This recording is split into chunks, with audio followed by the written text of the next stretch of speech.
ഹിമാചൽ പ്രദേശിലേക്ക് ഒരു യാത്ര എന്ന് കേൾക്കുമ്പോൾ ഏറ്റവും ആദ്യം നമ്മുടെയൊക്കെ മനസ്സിലേക്ക് ഷിംലയും മനാലിയും ഒക്കെയാണ് കടന്നു വരിക. എന്നാൽ ഹിമാചലിൽ സഞ്ചാരികളൊന്നും അധികം കടന്നു ചെല്ലാത്ത വിർജിൻ ഡെസ്റ്റിനേഷൻ എന്നൊക്കെ പറയില്ലേ, അതുപോലത്തെ ജാൻജലിയിലേക്കാണ് ഞങ്ങളൊരു യാത്ര പോയത്. മണ്ഡി ജില്ലയിലെ ഒരു ചെറു പട്ടണമാണ് ജാൻജലി.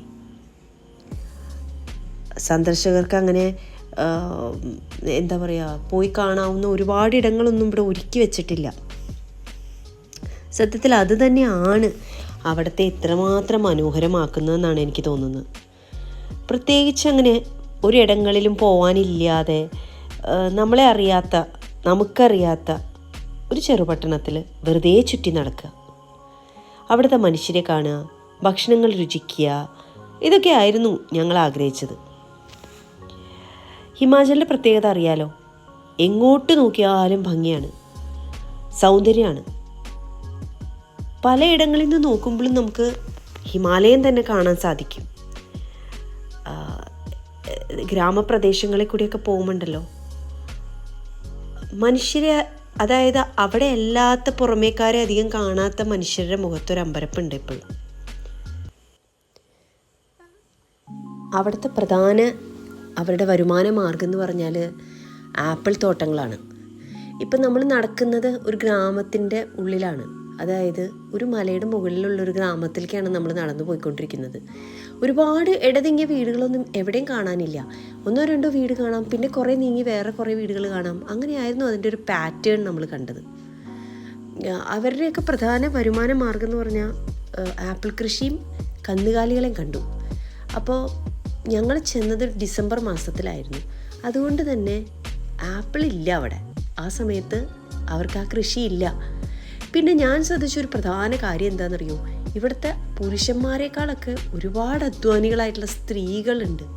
സത്യത്തിൽ എനിക്ക് ഏറ്റവും വിഷമം, അവർ ആ അധ്വാനിക്കുന്ന അവരെ വീഡിയോ എടുത്ത് നിങ്ങളെ കാണിച്ചു തരാൻ സാധിച്ചില്ല.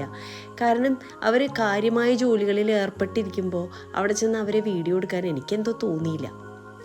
ഇപ്പം നിങ്ങൾ കണ്ടുകൊണ്ടിരിക്കുന്ന ഈ ഭാഗമൊക്കെ ഉണ്ടല്ലോ, ഒരു ഗ്രാമത്തിലെ ഇപ്പോൾ ഉപയോഗിക്കുന്നുണ്ടോയെന്ന് ചോദിച്ചാൽ അവരുടെ വിളകളും സാമാനങ്ങൾ ഒക്കെ സൂക്ഷിക്കാൻ ഉപയോഗിക്കുന്ന ഒരു സ്ഥലമാണത്.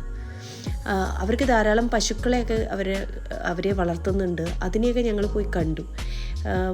ഇത് അവർ സ്റ്റോർ ചെയ്ത് വെച്ചിരിക്കുന്ന ആപ്പിളാണ്, അത് കൂട്ടിയിട്ടിട്ടുണ്ട് ഇങ്ങനെ. പക്ഷേ സത്യത്തിൽ ഈ സമയത്ത് ഒരുപാട് ആപ്പിൾ വിളവെടുപ്പെടുക്കുന്ന സമയമല്ല. എന്തു ഭംഗിയാ നോക്കൂ. എനിക്കവിടെ ഏറ്റവും ഇഷ്ടപ്പെട്ടത്, എവിടെ നോക്കിയാലും നമ്മളെ നോക്കി നിൽക്കുന്ന മനുഷ്യർ ഇല്ല. നമ്മളെ തുറിച്ചു നോക്കുന്ന കണ്ണുകൾ വളരെ കുറവാണ്. അവർ നമ്മളെ കാണുമ്പോൾ അവർക്ക് അത്ഭുതം ഉണ്ടെന്ന് ഞാൻ നേരത്തെ പറഞ്ഞല്ലോ. ശരിക്കും അവർ ഒരുപാട് ടൂറിസ്റ്റുകളെ കണ്ട് പരിചിതരായിട്ടുള്ള മനുഷ്യരല്ല. ഇപ്പോൾ ഈ കാണുന്നതൊക്കെ അവർ വൈക്കോല് സൂക്ഷിക്കുന്ന സ്ഥലമാണ്.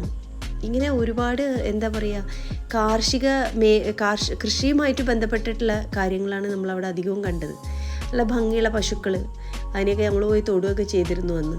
പിന്നെ ഞങ്ങളുടെ കൂടെ അന്ന് ഒരു പട്ടിക്കുട്ടി കൂടി. ഇത് സാധാരണ അവിടെ അലഞ്ഞു തിരിഞ്ഞ് നടക്കുന്ന നാടൻ പട്ടിയാണ്. പക്ഷെ നോക്കൂ, പ്രകൃതി അതിന് അറിഞ്ഞു നൽകിയ കമ്പിളിപ്പതുപ്പ് പോലെയുള്ള ശരീരം കണ്ടോ.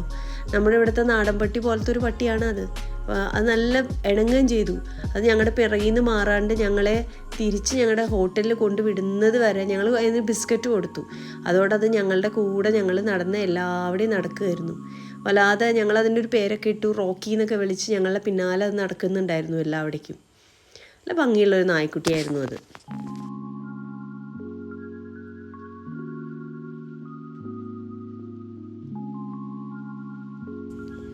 ജാൻജലി പട്ടണത്തിൽ നിന്ന് ഏകദേശം 18 കിലോമീറ്റർ അപ്പുറമുള്ള ശിക്കാരി ദേവിയുടെ ഒരു ക്ഷേത്രമുണ്ട്. ആ ക്ഷേത്രം ഞങ്ങൾ സന്ദർശിക്കാൻ ഉറപ്പിച്ചിരുന്നിരുന്ന സ്ഥലമാണ്. പെട്ടെന്ന് നമ്മൾ ജാൻജലിയിൽ എവിടെയാണ് വിസിറ്റ് ചെയ്യേണ്ടതെന്ന് നോക്കിയാൽ ആദ്യം കാണിക്കുന്ന ഒരു സ്ഥലമാണ് ശിക്കാരി ദേവി ടെമ്പിൾ. അപ്പോൾ ഞങ്ങൾ അവിടെ പോകാൻ തീരുമാനിച്ചുറപ്പിച്ച് ഞങ്ങൾ യാത്ര തുടങ്ങുകയും ചെയ്തതാണ്. പക്ഷെ നിർഭാഗ്യവശാൽ ആ വഴി മുഴുവൻ മഞ്ഞ് മൂടിക്കിടക്കുകയായിരുന്നു. വല്ലാതെ ഭയാനകമായിട്ടുള്ളൊരവസ്ഥയായിരുന്നു. കാരണം ഞങ്ങൾ സഞ്ചരിച്ച വണ്ടി ആ മഞ്ഞിൽ കുടുങ്ങി, അങ്ങോട്ടും ഇങ്ങോട്ടും ഇല്ലാത്തൊരവസ്ഥയായി.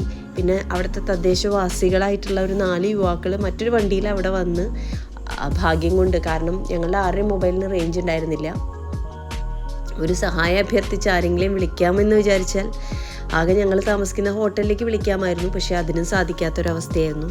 എന്നിട്ട് ഈ കുട്ടികൾ വന്ന് ഇവരാണ് ഞങ്ങളെ സഹായിക്കാന്ന് പറഞ്ഞാൽ ശരിക്കും വളരെ ബുദ്ധിമുട്ടിയാണ് ഞങ്ങൾ തിരിച്ചു കയറിയത്. പക്ഷെ അവരാ യാത്ര തുടർന്ന് ശിക്കാരി ദേവിയിലേക്ക് പോയി. ഞങ്ങൾക്ക് പിന്നീട് ധൈര്യം വന്നില്ല. ഞങ്ങളത് ആ വഴി തിരിച്ചു വരികയും ചെയ്തു. ആ വഴിയോ അല്ലെങ്കിൽ അന്ന് നടന്ന സംഭവങ്ങളോ ഒന്നും വീഡിയോ എടുത്തില്ല എന്നുള്ളതാണ്. കാരണം ആ വീഡിയോ എടുക്കാൻ പറ്റിയൊരു മാനസികാവസ്ഥ ആയിരുന്നില്ല.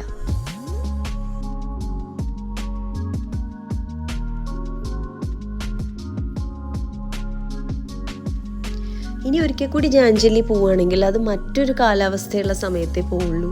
എന്നിട്ട് ശിക്കാരി ദേവി ടെമ്പിൾ പോയി വിസിറ്റ് ചെയ്യും എന്നൊക്കെ ഞങ്ങളന്ന് പറയുകയും ചെയ്തു. ഇത്രയും മഞ്ഞുകാലം ആയതുകൊണ്ട്, കാരണം വൈകുന്നേരങ്ങളിലൊക്കെ -डिग्री ആയിരുന്നു. നല്ല കോച്ചുന്ന തണുപ്പായിരുന്നു. പകലൊക്കെ നല്ല പ്ലസൻ്റ് എന്ന് പറഞ്ഞു കഴിഞ്ഞാൽ നല്ല തണുപ്പാണ്. 6 ഡിഗ്രി 7 ഡിഗ്രിയാണ്. പക്ഷെ നല്ല സുഖമായിട്ട് തോന്നിയിരുന്നു നല്ല വെയിലുള്ള സമയങ്ങളിൽ. അല്ലാതെ രാത്രി ആകുമ്പോൾ മൈനസിലായിരുന്നു.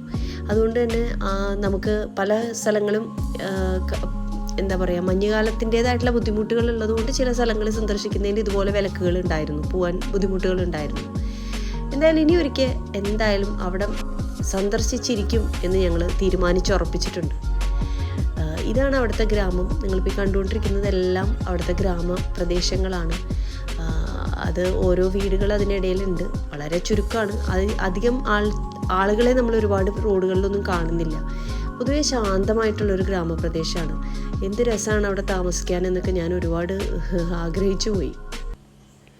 വനദുർഗയെ അനുസ്മരിപ്പിക്കുന്ന ശിക്കാരി ദേവി ടെമ്പിൾ പോകാൻ സാധിച്ചില്ലെങ്കിലും ഞങ്ങൾ മറ്റൊരു ക്ഷേത്രത്തിൽ പോയി.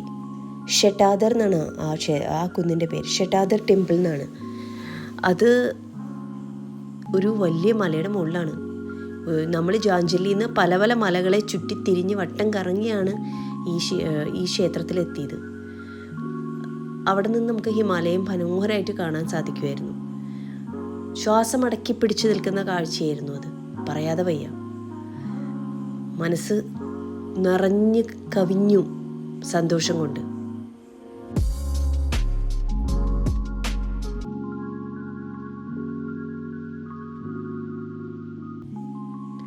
ഓരോ ഗ്രാമങ്ങൾ നമ്മൾ പ്രതീക്ഷിക്കുന്നത് പോലെയല്ല. നമ്മുടെ ഗ്രാമങ്ങൾ എങ്ങനെയാണോ അതുമായിട്ട് യാതൊരു ബന്ധവുമില്ലാത്ത ഗ്രാമങ്ങളാണ് വടക്കേ ഇന്ത്യയിൽ. ഓരോ സ്ഥലങ്ങളിൽ പോകുമ്പോഴാണ് നമുക്ക് അവരുടെ സംസ്കാരവും അവരുടെ ഓരോരോ രീതികളും ഒക്കെ കാണുമ്പോൾ നമ്മളുമായിട്ട് എത്ര വ്യത്യസ്തരായിട്ടുള്ള മനുഷ്യരാണ് ഇന്ത്യയിൽ തന്നെ ഉള്ളതെന്ന് അത്ഭുതം തോന്നും.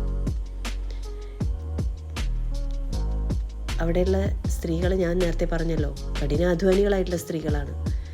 വളരെ സന്തോഷവും അഭിമാനവും തോന്നി എനിക്ക് അവരുടെ ആ ഒരു ഉഷാറ് കണ്ടിട്ട്. ഞങ്ങളുടെ ഹോട്ടലിനോട് അടുത്ത് തുടങ്ങി അവിടേക്ക് ഞങ്ങളെ യാത്ര അയക്കാനായിട്ടാണ് റോക്കി ഞങ്ങളുടെ മുന്നിൽ ഓടി ഓടി പോകുന്നത്. ആ കാഴ്ചയാണ് കണ്ടത്. പിന്നെ ഞങ്ങൾ വരുന്നവരെ അതിനെ കണ്ടില്ല കേട്ടോ.